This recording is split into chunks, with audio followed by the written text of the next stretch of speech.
Is it plausible, therefore, that there really was a Trojan War, and that at least the fact of the war was passed down through oral tradition for 400 years or so until 800 BC, when Homer's poems were finally taken down? My own opinion is that this is plausible. There must, in fact, have been a Trojan War. Otherwise, why would anybody have sung about it in the first place? Parry's work confirms that one person can not only memorize songs as long as the Iliad and Odyssey, but that the accounts can be historically true. For the first time, there is an understanding of how the story of Troy could survive 500 years until the time of Homer, and how Homer's greatness is born. Homer must have been a very famous singer in his day. He must have been like the Rolling Stones. He was a very famous entertainer of some kind. It's plausible that his greatness as a poet, which is proven by the Iliad and the Odyssey, by his brilliant poems that have survived, did inspire somebody to record these stories. Indeed, the very man who invented the technological means that made the recording possible, that is, the Greek alphabet. Before Homer, epic stories were memorized and sung. These oral tales were usually performed at the feasts of aristocrats and noblemen. But Homer's story of Troy was so powerful that someone wanted a way to record the words and teach them to others. The problem was the Greeks had no system of writing. So one theory is that this someone, the first Greek scribe, adapts the Phoenician writing system, adds vowels, and invents the Greek alphabet to record the words of Homer.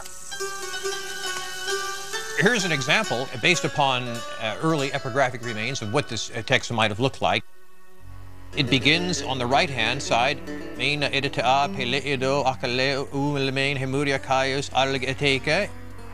back and forth, as the ox turns, the Greeks said, comparing this style of writing to the plowing of a field where you plow up one end and back the other and back again. Now, with Homer singing to a scribe, these heroic stories of Troy, the first in Greek history to be written down, inspire a much greater audience.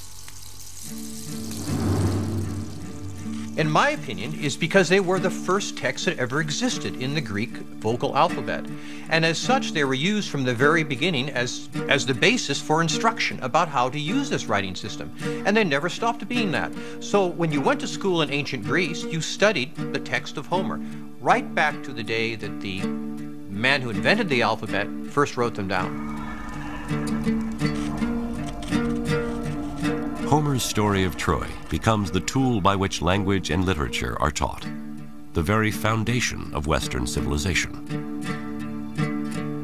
For the next 3,000 years, his story of Troy will inspire the greatest Greek and Roman writers, Renaissance artists, Shakespeare, and even Hollywood films. But over the centuries, the true story of Troy is blurred by myth, and Troy the city, a ruin even at the time of Homer, is covered by the sands of time and lost. Then, in the 19th century, inspired by Homer's account of battle, blood, lust, and deceit, a rich adventurer goes in search of the treasures and the true story of Troy.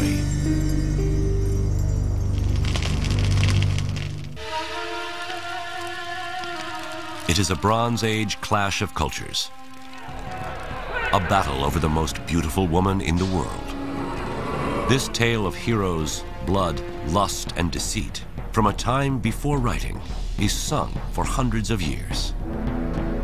Then the greatest of Greek singers, Homer, sings of Troy so powerfully he inspires the invention of the Greek alphabet. Homer's Iliad and Odyssey are the first written works of ancient Greece and become the foundation of Western civilization.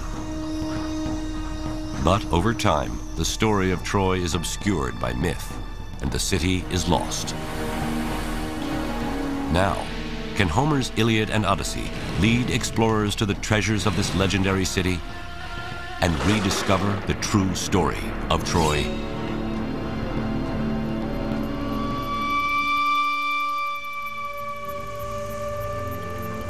July 6th, 1827. After centuries of Ottoman occupation, Greece wins its independence and emerges as a new nation. Europe is smitten with everything Greek, and Homer's Iliad and Odyssey ignite Trojan fever. With a pick in one hand and the Iliad in the other, a German-American self-made millionaire, Heinrich Schliemann, sets off to uncover Troy. Heinrich Schliemann is actually a fascinating man. He's a Wall Street tycoon of the 19th century. He made a great deal of money speculating in Russia and in the United States, including the gold rush in California. Having made a great deal of money and therefore being able to retire from his business pursuits, he at this point can go and pursue what he claimed was a lifelong fixation with Greece and particularly with the Trojan War. Heinrich Schliemann has a knack for finding gold. He's in California for the gold rush, makes millions in St. Petersburg under the Tsars. And in his search for profit and adventure, he dresses as a Bedouin, circumcises himself, and sneaks into Mecca. In 1868, he moves to Athens and launches a campaign throughout the Aegean in search of the legends of Homer and ultimately Troy. Schliemann was not an archaeologist, but he had a sacred faith in Homer. I mean, Homer was his Bible. And this led him to discover things which nobody else had thought of discovering, of looking for, let's say. Schliemann sets out to look for a place that matches the landscape described by Homer in the Iliad. A vast plain where two great armies can battle, near the Aegean Sea, between the Scamander and Simois rivers. A place with high fortified walls, from which the Trojans could watch in horror as their champion Hector is dragged behind the chariot of Achilles around the city.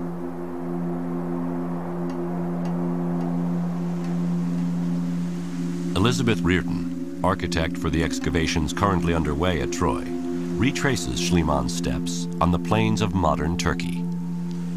Heinrich Schliemann was convinced that Homer was writing about a place that actually existed.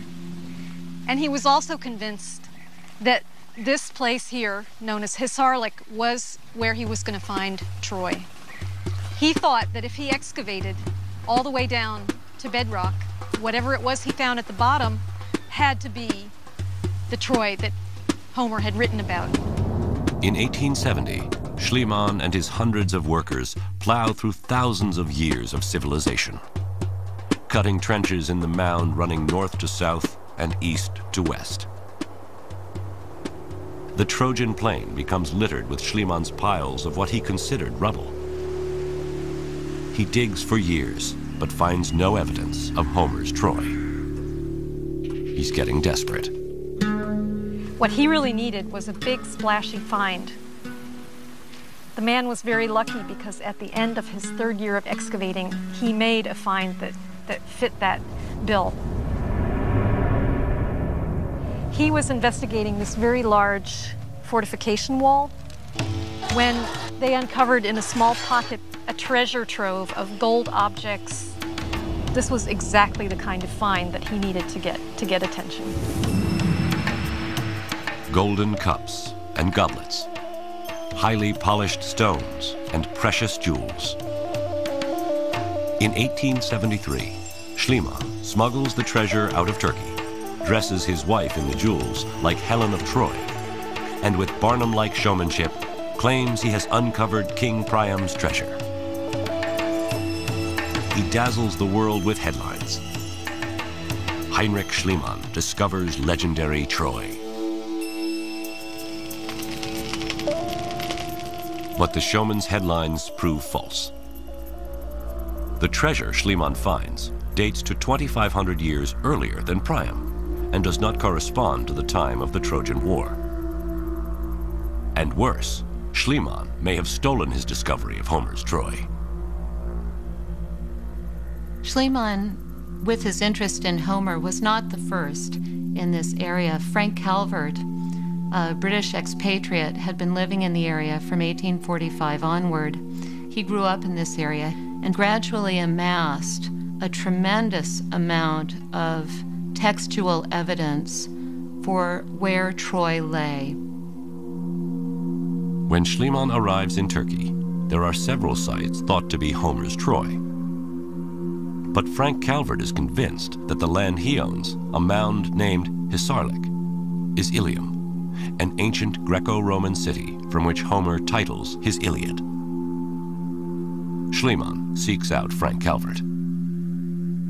When Schliemann came to the Calvert house in August 1868, Calvert's house was full of artifacts and works of art that Calvert had excavated from Hisarlik, from Troy.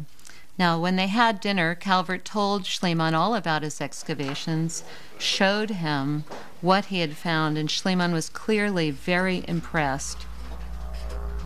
Schliemann goes back to Athens, and without ever setting foot on the site, writes his first book on Troy.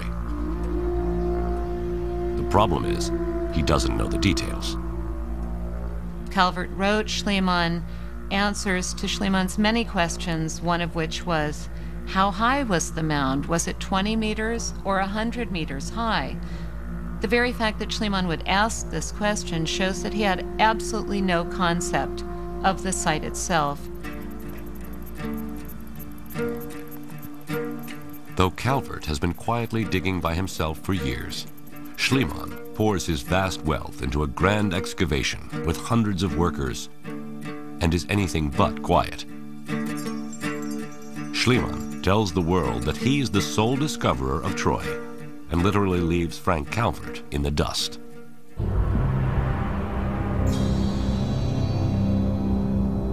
Despite false claims of Priam's treasure and accusations of stealing the site of Troy from Frank Calvert, Heinrich Schliemann convinces the world that Hisarlik is the site of Homer's Troy and that the Trojan War is real.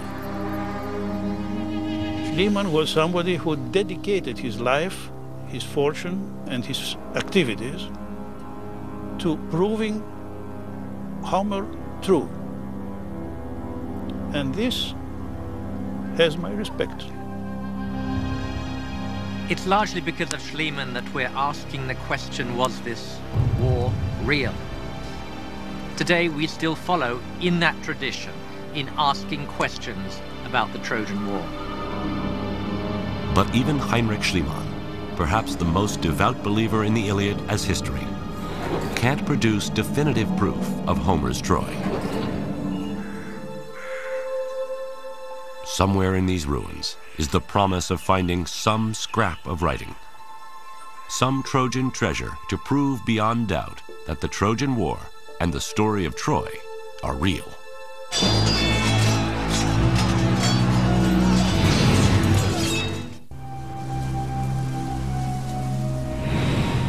It is the most legendary war in history, fought around 1250 BC in the prehistoric Bronze Age. The tale of lust and battle is sung for 500 years, until Homer's story of Troy, the Iliad, inspires the invention of the Greek alphabet. Over the next 2,000 years, the legendary city is lost, until in the 1870s, Heinrich Schliemann, with pick in one hand and Iliad in the other, claims to discover the site of the Trojan War. But his showmanship and unscrupulous ways cast doubt on his claims. And worse, his excavations destroy so much of the site that it is condemned as an unreliable witness in the search for the true story of Troy.